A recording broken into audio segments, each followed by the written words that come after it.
जीव जोड़ के रह गइल बा। हई लइका चाइनीज हो, हई चाइनीज हो लइका कि इंडियन लइका। हां यही तर मुंह रहेला, बुझाता वेस्ट इंडीज लइका। हां भसुर जी के बरहो बरस पे लइका भेलू हो। इतना करिया सोहर गीत गाओ। अरे बरहो बरिस पे भसुर के बेटा भइला बाटे करिया हो।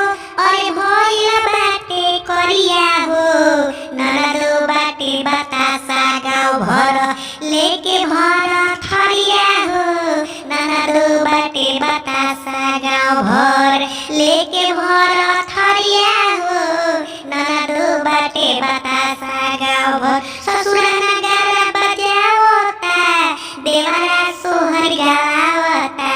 सास मोर साड़ी उठा के नाचे पिया बाजा बजावता। देवरानिया जेठानी के साथे हिलावतारी कमरिया हो। हिलावतारी कमरिया हो।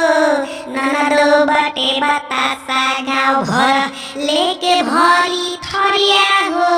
ननदो बाटे बतासा गाँव भर लेके भर थरिया हो। लइका के मुहा टेढ़ा बा कपारा लमका लोढ़ा बा। कोइला से करिया बेटा भइले केहू ना टांगता कोरा बा। बरहो बरिस पे भसुर के लइका भइला बाटे करिया हो। रे भइला बाटे करिया हो। ननदो बाटे बतासा गाँव भर लेके भर थरिया हो।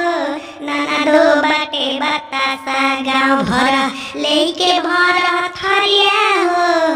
ननदो बाटे बतासा गाँव भर।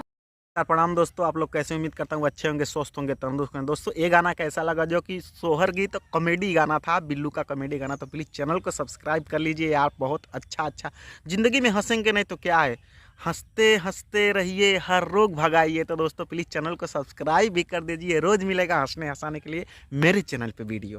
तो मिलते हैं नेक्स्ट वीडियो में, तो तक के लिए नमस्कार, धन्यवाद। सब्सक्राइब कर दीजिए प्लीज़ दोस्तों।